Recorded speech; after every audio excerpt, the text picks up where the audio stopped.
Mine, I guess it goes like na na na na na na na na na na na na na na.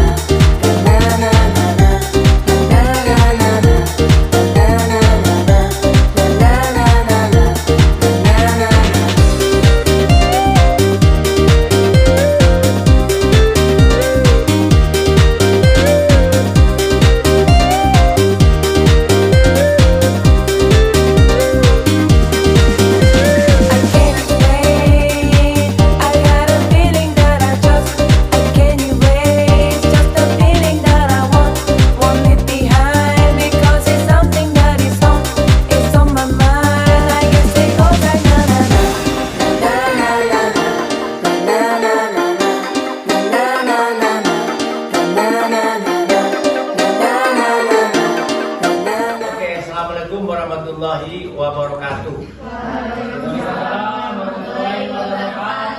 Selamat pagi, salam sejahtera, Om Swastiastu, Namo Buddhaya, salam kebajikan, Rahayu. Hari ini adalah hari terakhir pertemuan kita di semester 2. Nah, sehubungan dengan itu, hari ini juga hari terakhir presentasi kelompoknya Jimmy dan teman-teman. Materi hari ini tetap seperti materi hari ini yang berkaitan dengan korupsi. Korupsi adalah perbuatan yang merugikan dan dampaknya kepada keuangan negara. Korupsi juga membuat turunnya harkat dan martabat kita sebagai sebuah bangsa.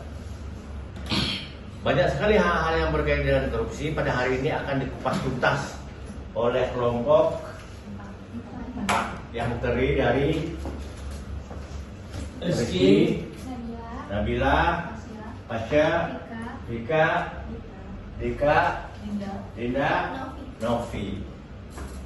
Teman-teman Anda sudah beberapa waktu lalu komunikasi dengan saya, sudah menyiapkan materi ini secara maksimal, dan saya sudah melihat partisipasi Anda yang luar biasa.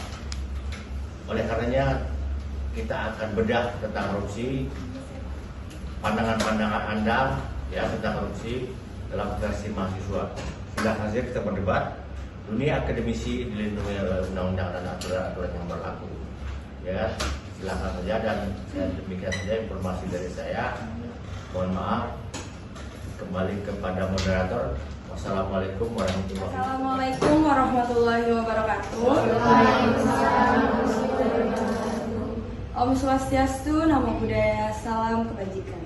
Yang terhormat kepada Bapak Dr. Andes Arfan MMMPD selaku dosen mata kuliah pada pagi hari ini, dan juga teman-teman mahasiswa semuanya yang saya cintai dan saya banggakan.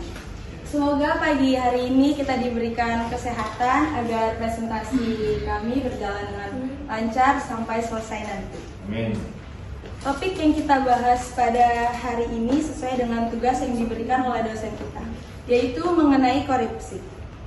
Saya Dita Pritasari sebagai moderator, dan saya tidak sendiri, ada Muhammad Rizky, pemateri 1, dan juga ada Nabila Rahmawati, pemateri 6, dan juga ada Pasha sebagai pemateri 2, ada juga Vika Emilia sebagai pemateri 3, dan juga ada Adinda Udamalika sebagai pemateri 5, dan juga ada Novi Pustika Sari sebagai pemateri 4. dan juga ada Jatiko, lalu ada Bimbi sebagai kameramen. Sebelumnya saya akan membaca rangkaian acara pada pagi ini, yaitu yang pertama ada pembukaan, kedua ada penyajian materi, yang ketiga ada sesi tanya jawab, yang keempat ada penutup, yang kelima ada masukan dari dosen pembimbing. Acara yang pertama adalah pembukaan yang diawali dengan bismillah. Bismillahirrahmanirrahim. Dan selanjutnya adalah penyajian materi sebagai inti acara. Kepada Muhammad Rizky dipersilahkan.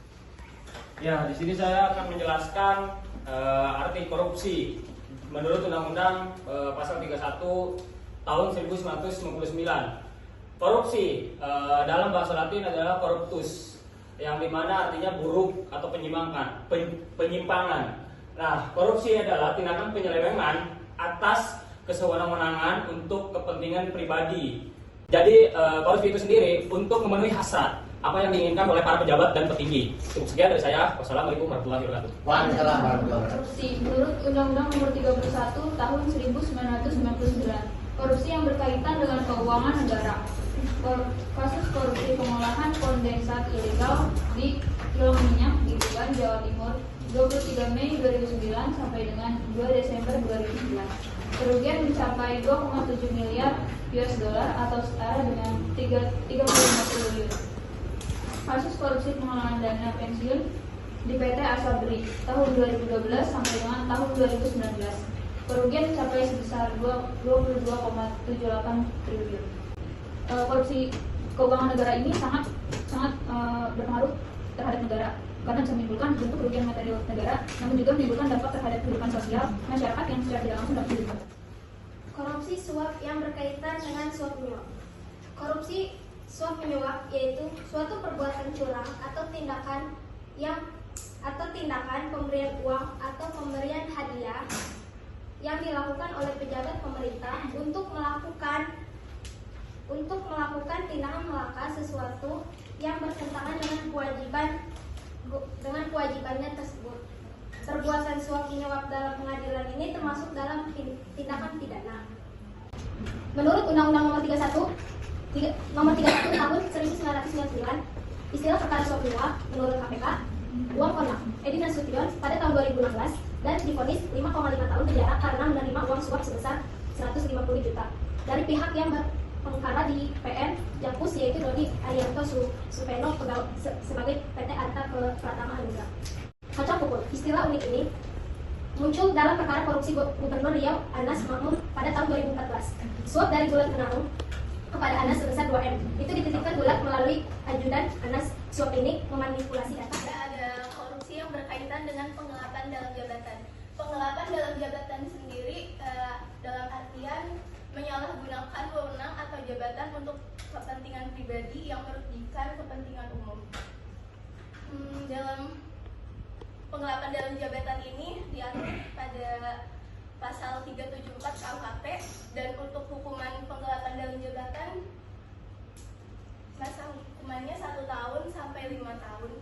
Dan di sini ada contoh kasusnya, yaitu kasus penggelapan dana dalam operasi karyawan PT Pos Indonesia Jakarta yang terjadi sejak 18 April 2007 sampai 24 Maret 2010, dan kerugian koperasi karyawan PT Pos Indonesia Jaksel sebesar 2.886 juta rupiah. Terima kasih. Korupsi yang berkaitan dengan pemerasan. Dikatakan sebagai tindak korupsi yang berhubungan dengan pemerasan. Pemerasan dalam jenis korupsi ini adalah pemerasan yang paling mendasar. Korupsi terkait dengan pemerasan ini diatur dalam pasal 12 huruf E, F, dan G Undang-Undang Nomor 31 Tahun 1999 JO Undang-Undang Nomor 20 2001. Pemerasan itu tidak melawan hukum, memaksa seseorang dengan kekerasan pencurian yang didahului disertai kekerasan atau ancaman kekerasan baik diambil sendiri oleh tersangka maupun pengerahan barang oleh korban. Korupsi yang berkaitan dengan perbuatan curang. Perbuatan curang yang dilakukan dengan sengaja dan merugikan orang lain itu diatur dalam pasal 7 ayat 1 Undang-Undang Nomor 20 Tahun 2001. Perbuatan curang ini akan dikenakan sanksi paling singkat 2 tahun penjara atau denda paling sedikit 100 juta sampai 350 juta. Contoh dari perbuatan curang ini misalnya pemborong. Dalam pembuatan bangunan, biasanya kalau pemborong melakukan perbuatan curang ini pada saat pembelian bahan untuk bangunan atau pada saat penyerahan bahan tersebut, itu bisa dilakukan perbuatan curang ya biasanya, karena kadang diberikannya kualitas yang buruk, sedangkan yang kasih harganya tuh lebih besar, lebih mahal atau jadi itu dapat merugikan orang karena bisa jadi bahannya jelek dan membahayakan keselamatan orang. Terima kasih.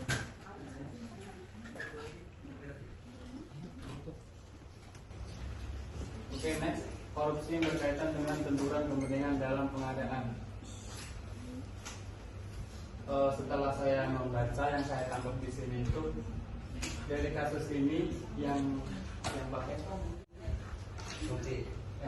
rompi tahanan KPK itu AA Umbara Sutisna atau AUS itu melakukan korupsi kepentingan dalam pengadaan dalam kasus pandemi COVID-19 pada tahun 2020. Itu seharusnya kan sebagai bupati biasanya tugasnya hanya mengawasi, tapi dia ikut dalam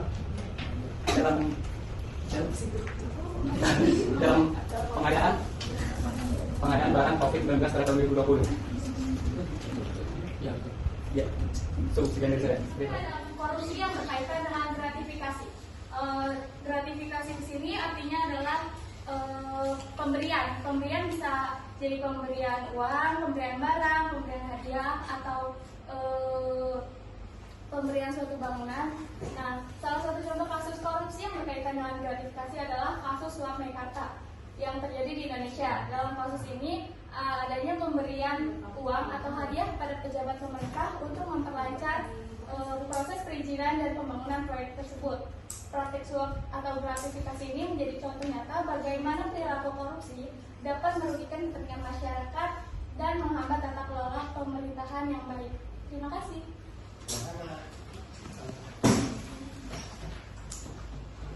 Ya teman-teman, jadi ini indeks persepsi korupsi transparansi internasional, yang dimana di sini Indonesia dari 180 negara, Indonesia di peringkat 110 dan skornya itu 34. Jadi di mana 5 tahun terakhir ini Indonesia meningkat ke 110 dan skornya 34 di tahun 2002 di 5 tahun terakhir. Sekian dari saya. Ini sumber dari mana? Bagus banget nih. Ya, ini sumber dari ini Pak, ini KPK langsung Pak. Dari KPK langsung. Jadi Indonesia dari 100 berapa negara? 80 negara. 180 negara Peringkat ke 110. peringkat ke 110. Ya, dengan skor 34%. Kemudian ini rentang waktu dari tahun 2018 ya? Betul. Sampai 8 2019 19 2020 37% dan 2021 38% dan 2022 34%. Tahun 2018 apa presiden kita? Masih Jokowi Pak. Betul. Tahun 2019 masih Jokowi. Masih 5 tahun kan dia masih. Tahun 2020 masih Jokowi. Betul. Berarti indeks korupsi di Indonesia di pemerintahan Jokowi naik turun Pak. Berada pada posisi 34. Nah, cari pembandingnya coba. Ini kan pemerintahan Jokowi nih. Sebelum pemerintahan Jokowi siapa? Nah, you akan hebat nih dikala you punya data indeks korupsi, persepsi korupsi. Pemerintahan SBY itu berapa sampai berapa ya? 2004 sampai 2000. Nah, cari sekarang. Coba cari sekarang dulu. Kita kan mahasiswa itu kritis ya kan? Nah, bagus Niki. Saya selalu ke Anda nih. Ya, coba cari sekarang tuh data 2000 berapa? 2004 sampai 2004. Teman-teman, telah selesai penyajian materi kita kali ini. Sekarang ada sesi tanya jawab bagi kelompok yang ingin bertanya, silakan angkat tangan.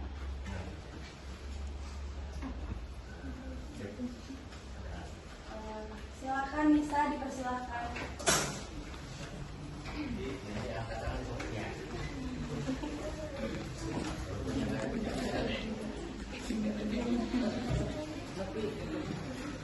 Baik, terima kasih kepada moderator. Perkenalkan, saya Yusya Aprianti, perwakilan dari kelompok 1 ingin bertanya, apa faktor utama yang memicu skandal korupsi di sektor pemerintahan suatu negara? Dan dilihat ada sebagian kasus korupsi besar seperti IKTP dan BLBI yang terjadi di Indonesia, dan bagaimana dampaknya terhadap ekonomi serta kepercayaan masyarakat. Lalu, apakah menurut kelompok kalian kasus ini sudah terpecahkan di tahun ini atau sebagian masih terjadi? Terima kasih.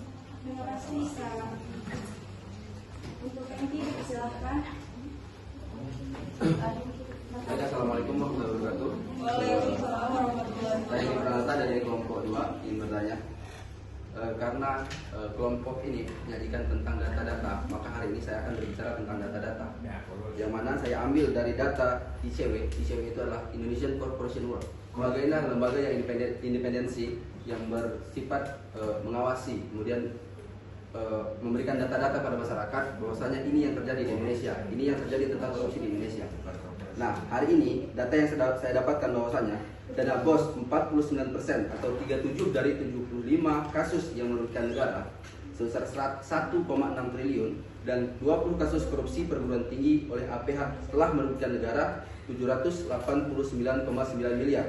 Bagaimana tanggapan kalian tentang kasus tersebut? Artinya ini adalah korupsi yang terjadi di dunia pendidikan. Terima kasih.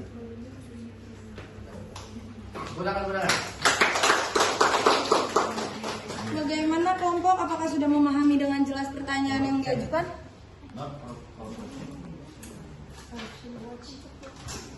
Saya Rara, ICW itu Indonesia Corruption World. Oh, bukan corporation. Bukan. Oke, Tiko. Enggak deh, saya sampaikan cara menganalisa saya. Itu kan kalau 100% ya. Korupsi itu kalau 100% negara ini hancur. Ya. Dari 100% itu 49% di dana BOS. Berarti kan gawat tuh. Setengahnya itu ada di dana BOS gitu ya. Berarti parah banget negara kita ini. Ya kan? Nah, bagaimana menurut pendapat? Kita ya. Nah, 49% aja di dana BOS. Dana BOS itu departemennya apa ya? Kalau kementeriannya apa itu? Pendidikan. Pendidikan. Kementerian di Indonesia ini berapa? Dana BOS gitu ya. Berarti parah banget negara kita ini. Ya kan? Nah, bagaimana menurut pendapat? Kita ya. 49% aja di dana BOS. Dana BOS itu departemennya apa ya? Kalau kementeriannya apa itu? Pendidikan. Pendidikan. Kementerian di Indonesia ini berapa? Ada berapa tuh? Menteri Pendidikan, Menteri Agama berapa tuh? 49% aja di Kementerian Pendidikan. Kalau misalnya 34 itu ada kementerian, berarti 33-nya lagi di kementeriannya lain kan? Nah, berarti parah banget gitu ya. 40% itu sudah BOS. Silakan bagaimana tanggapannya ini? Bagus dari analisanya. Jadi analisanya si Rizky bagus, analisa si kelompok itu juga bagus. Kita adu argumentasi. Silakan. Oke, ada sisa satu pertanyaan lagi, ada yang mau nanya. Ada sendiri, silakan. Selamat pagi teman-teman, saya perwakilan dari kelompok 4. Di sini saya akan menanyakan tentang bagaimana korupsi dapat mempengaruhi perkembangan ekonomi suatu negara dan apa saja langkah-langkah yang dapat diambil untuk mengurangi tingkat korupsi dalam sistem pemerintahan. Terima kasih. Terima kasih sendiri. Baik semuanya, teman-temannya, teman-teman akan kita renungkan terlebih dahulu ya jawabannya. Perhatiannya buat teman-teman semuanya.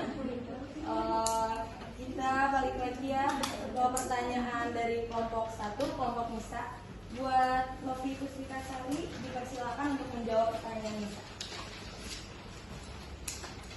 Ya, seperti yang sudah dipaparkan sama Pak Arfan, untuk kasus korupsi EKTP dan BLBI sampai saat ini belum bisa terpecahkan dan belum dikatakan final dan masih diproses sampai akhir Desember 2024 tahun ini.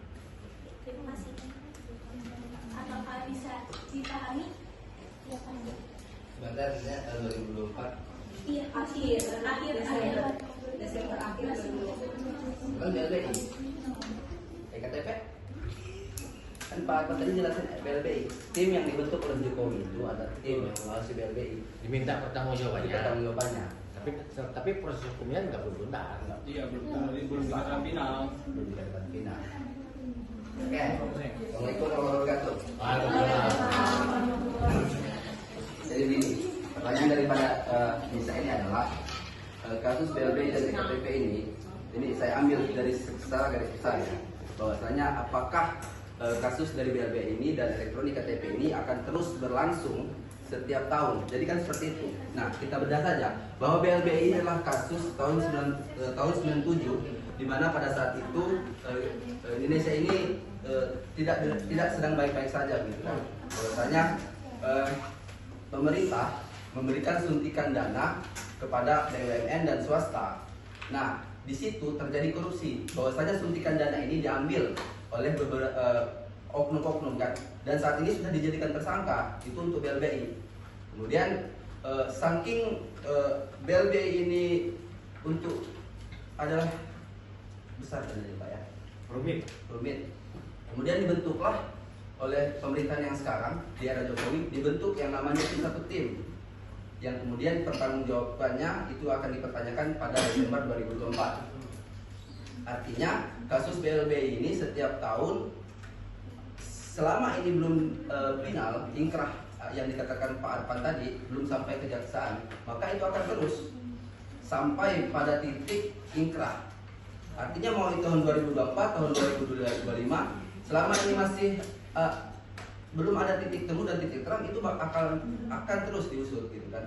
Pun sebaliknya ada EKTP itu Setia Novanto, karena Indonesia ini biasanya tahun-tahun politik itu sering digoreng gitu kan.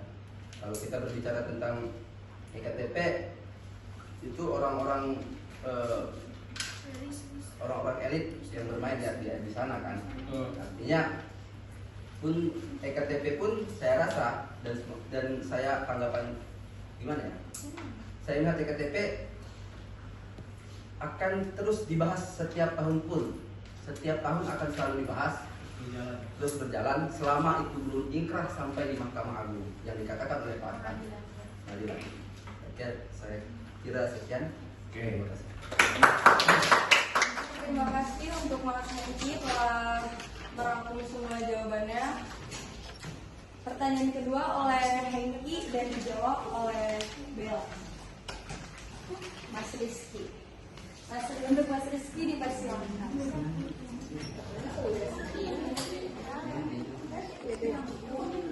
Ya, ini menurut pandangan kami.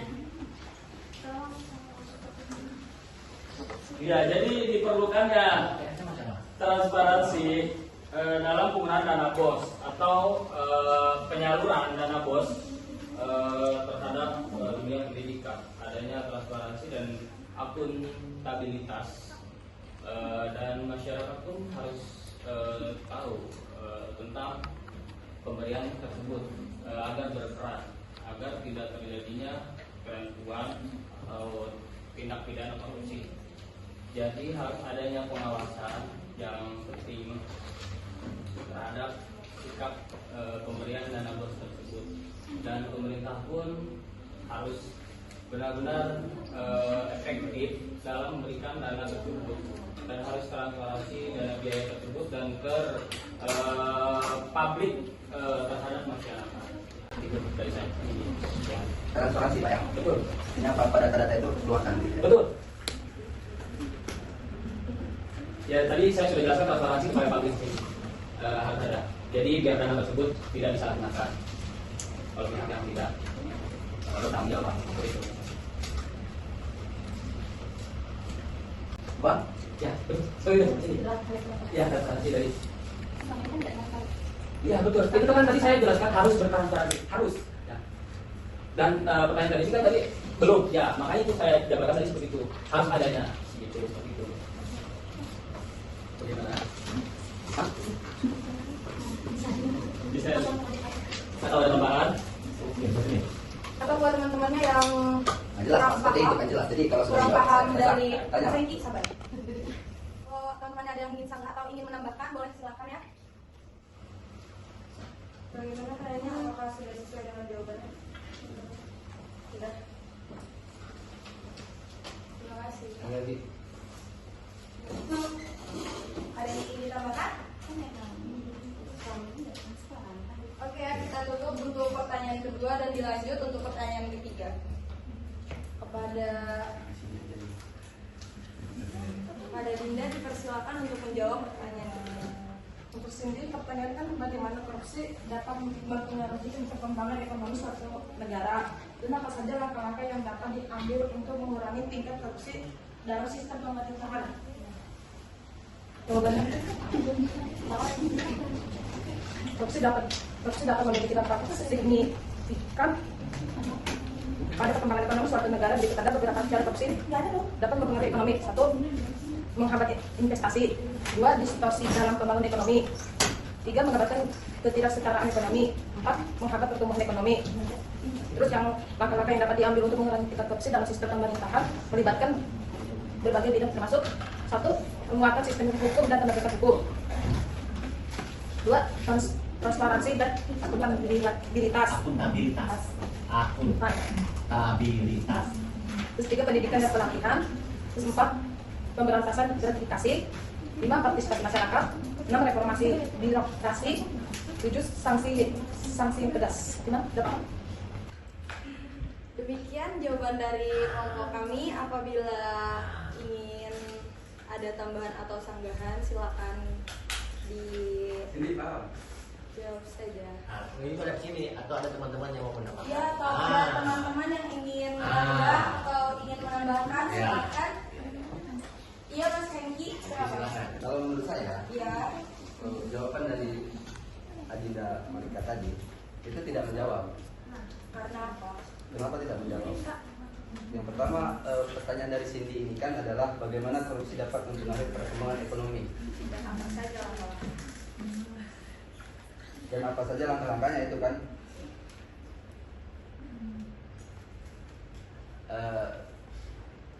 Kalau mencari di Google memang seperti itu jawabannya. Tapi kan yang kita mau di sini adalah pemikiran kita sebagai mahasiswa kan, sebagai civitas akademika. Bagaimana kita ini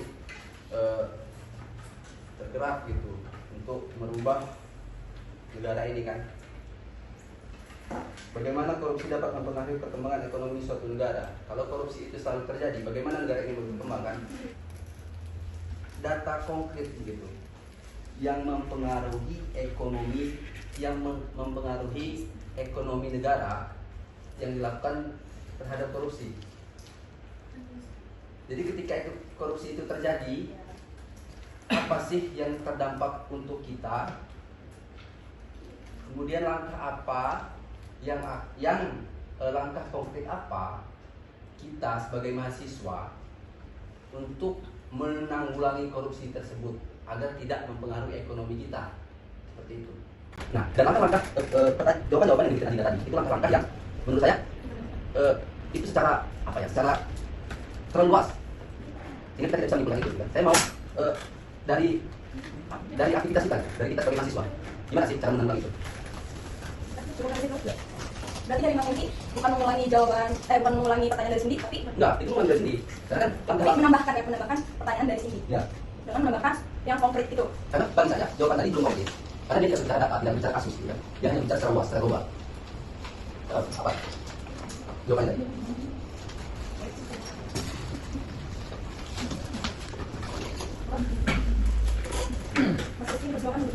Jadi seperti ini, Mas Eki. Tadi tanggapannya adalah peran, betul. Peran dan langkah-langkahnya dan penghambatan. Jadi seperti ini.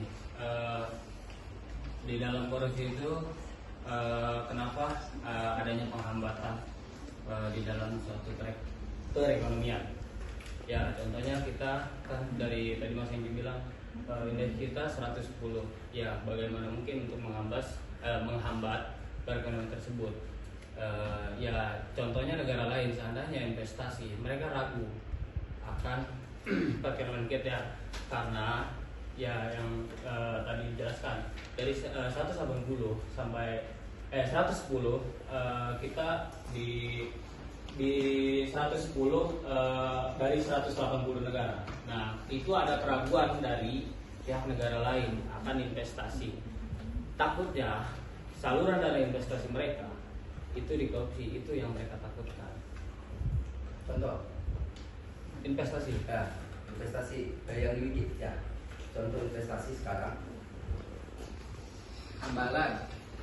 Ya, silahkan Mas. Hambalan kan proyek itu. Hambalang. Ya. Hambalang udah selesai Pak. Hambalang itu tidak mungkin dilanjutkan. Iya kan contohnya, maksudnya disebut contoh. Enggak, kita berbicara investasi sekarang kan. Apa? Banyak sekali yang tender-tender proyek di Indonesia ini yang harus diinvestasi dari asing yang tidak mungkin didanai oleh Indonesia sendiri. Nah, saya mau contoh itu. Ya, itu kan Hambalang sudah selesai. Iya, kan Hambalang itu sudah selesai. satu contohnya maksudnya kan. Itu termasuk Hambalang itu ini. sudah selesai dan tidak akan dari investasi lagi. Kenapa? Karena itu sudah korupsi kan, sudah selesai. Karena gedung itu tidak mungkin dipakai. Iya. Nah, saya mau ke depannya ini bagaimana banyak sekali sebenarnya bukan Hambalang kan. Hambalang itu sudah selesai. Itu tidak mungkin diinvestasikan lagi karena itu sudah kasus sudah itu kan terjerat korupsi kasus Hambalang dan orang-orangnya pun sudah ditetapkan. Ini kan lu ngomongin contoh, sebutkan satu. Yang semuanya yang sekarang.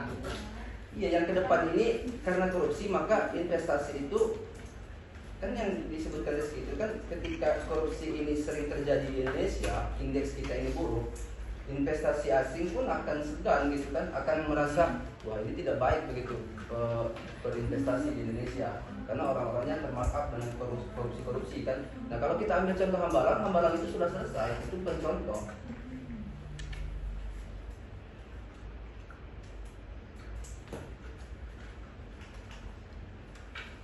Kalau menurut saya sekarang ya udah ada yang terbukti dari pihak investasi dari luar nih. Itu pasti orang investasi juga nggak mungkin yang korupsi juga nggak mungkin terbuka dong kalau kayak gitu data-datanya.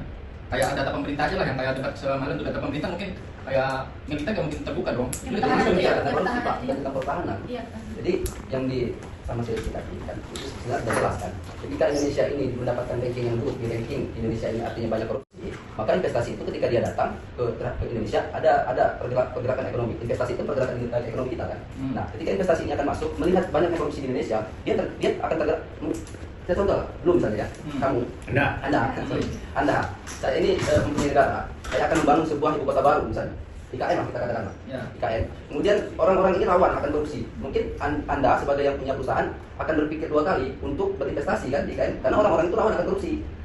Nah itulah yang terjadi di pertanyaan ini kan, dan itu sudah dijawab sama Rizky. Dan saya yang mau tanya itu adalah contoh kasus ya IKN. Kalau IKN hari ini itu kan kalau kita mau lihat itu 40% didanai oleh APBN Pak. Enggak. Ayo kita bicara data. Bahwa IKN itu 40%. Ralat kalau saya salah, boleh dicari. Tapi itu adalah itu mengambil dari APBN. Kemarin kita tawarkan pada siapa kan? Kita hari ini berjualan itu. Pemerintah sekarang berjualan IKN itu, menjualkan pada negara ini, menjualkan pada negara ini kan. Artinya ada keraguan bangsa lain kepada negara kita tentang korupsi ini. Kita belum kelar kan? Nah, apakah itu contoh tadi kan? Itu contoh kasus tadi. Saya berikan kasus contoh itu kan. Contoh itu saya berikan. Kasus IKN, kasus Rempang. Itu membutuhkan investasi kepercayaan asing pada kita sebagai rakyat Indonesia kan. Nah, kita sebagai mahasiswa, bagaimana untuk berbicara sebagai mahasiswa, kita harus mempersiapkan bagaimana Indonesia ini suatu saat pada tahun katanya kita ini akan menuju Indonesia emas pada tahun 2045. Kita sebagai mahasiswa harus mempersiapkan bagaimana ke depan kita ini tidak ada keraguan investasi asing terhadap kita gitu kan.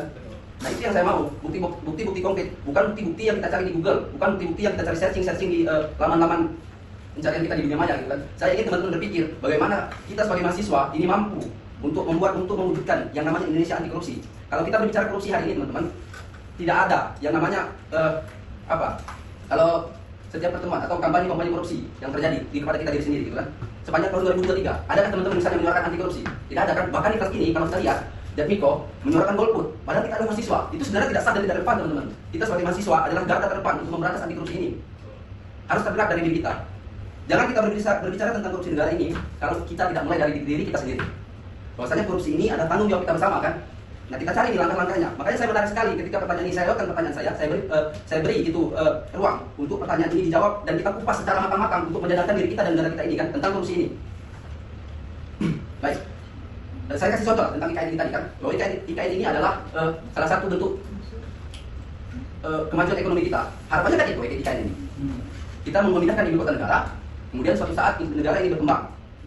Untuk Jakarta ini sudah terlalu sempit kan, sudah terlalu penduduknya. Jadi akan kita pindahkan agar harapannya ekonomi Indonesia ini lebih maju, lebih merata. Kemudian ketika kita membuat itu, banyak keraguan asing karena kita ini kan ini negara yang terindikasi dengan korupsi kan. Nah, itu sudah terjawab, Pak Rizky. Itu sudah terjawab tentang itu sudah mempengaruhi kan ekonomi kita. Betul, gitu. Tentang korupsi itu sudah terjawab. Kemudian langkah-langkahnya apa? Ya ada di diri kita gitu. Kalau mau gimana caranya korupsi ini bisa tidak terjadi lagi di Indonesia atau keraguan-keraguan asing itu tidak terjadi lagi pada kita untuk kemajuan ekonomi, yaitu kita sebagai mahasiswa harus punya rasa empati, punya rasa harus mengubah dari diri kita gitu kan. Kita lihat hari ini kan kita jarang sekali yang namanya anti korupsi. Kita berjalan misalnya kita aksi damai misalnya korupsi. Bahkan kalau saya boleh katakan mahasiswa Indonesia sekarang bergerak ketika ada isu-isu yang viral. Dia tidak mau bergerak dengan ketika kasus itu tidak viral, dia tidak mau bergerak. Hanya yang viral-viral saja, gitu, mengikuti dunia zaman maya, tapi tidak mengikat apakah kasus ini penting, apakah kasus ini penting. Jadi harapan saya teman-teman saat ini ketika kita membahas korupsi, bagaimana korupsi itu bisa tidak terjadi lagi di Indonesia adalah dari dalam hati kita sendiri, dari jiwa kita sendiri. Kita mahasiswa, kita ada Civitas Akademika harus paham gitu kan, dimulai dari kita sendiri. Kalau kita ingin memberantas korupsi, langkah-langkahnya yang saya sarankan seperti itu. Apalagi kita sebagai mahasiswa, ayo begitu. Terima kasih.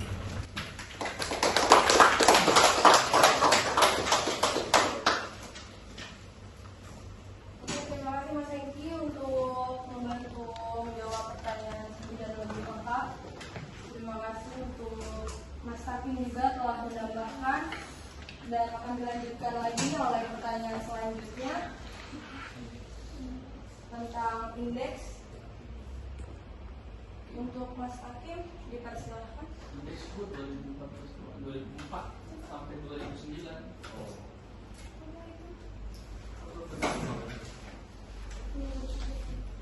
Indeks 2040.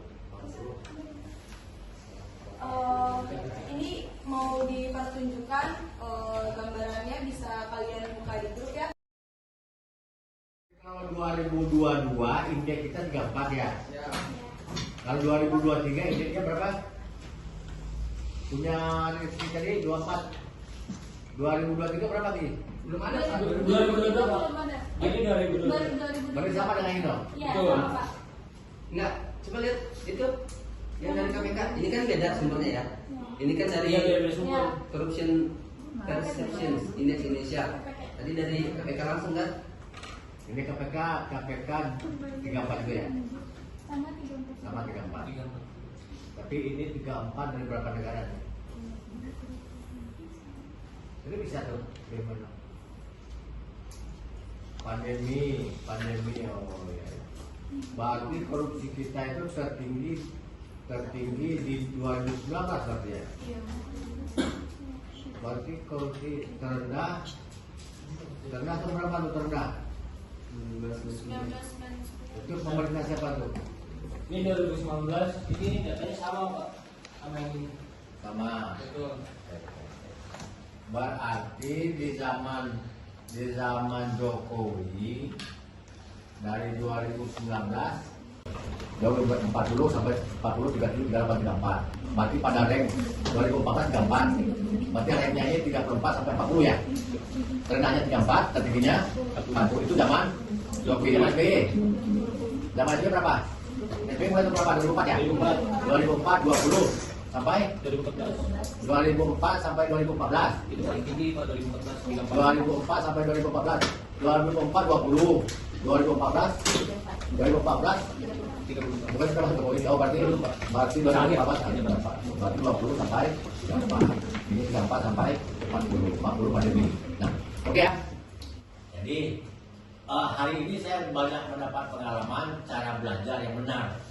Yang pertama data, kemudian yang kedua fakta, kemudian yang ketiga mengadu data dan fakta. Nah, kita mengadu nih, ya kan? Dengan cara-cara seperti ini berarti Indonesia termasuk yang paling parah. Diskusi hari ini, terima kasih buat teman-teman yang sudah bertanya. Terima kasih juga buat kelompok 1, buat Nisa, buat kelompok 2 juga perwakilan dari Mas Hengki. Terima kasih atas ilmunya. Dan buat Mas Hakim, terima kasih juga buat sanggahan yang bermaknanya. Dan juga untuk kelompok 3 buat Cindy Monica, terima kasih juga telah bertanya. Dan juga untuk dosen pembimbing kita juga, terima kasih untuk Bapak Arfan. Dan yang terakhir, kami mohon kepada Bapak selaku dosen untuk memberi masukan dalam tugas presentasi kami kali ini. Terima kasih. Sebelum mengakhiri ini, saya ada pantun.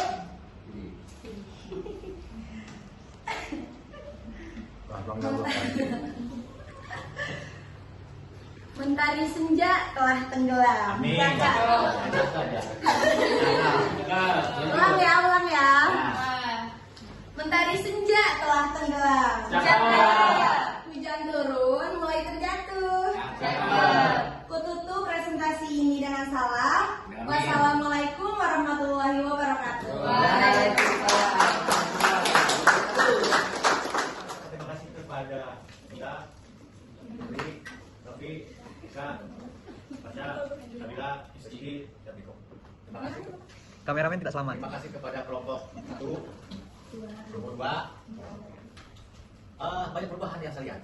Yang pertama, keberanian untuk tampil. Saya perhatikan Ika, ya, Sebenarnya percaya diri. Hari ini percaya diri. Ya, kalau lama-lama kuliah dengan seperti itu, juga akan tahu ini depan. Tidak hanya kita, banyak. Saya baru mendapat sini. Mas Hengki. Kalau dari awal juga seperti itu, kenapa ini menjadi asisten saya? Bisa juga. Tidak hanya sampai di situ. Semua, sini semua kita punya potensi. Tapi kadang-kala tidak hanya Anda, saya juga demikian. Saya kalau ada profesor saya seperti itu, belajar. Contohnya, ya. Hari ini saya belajar filsafat jam 12 siang online.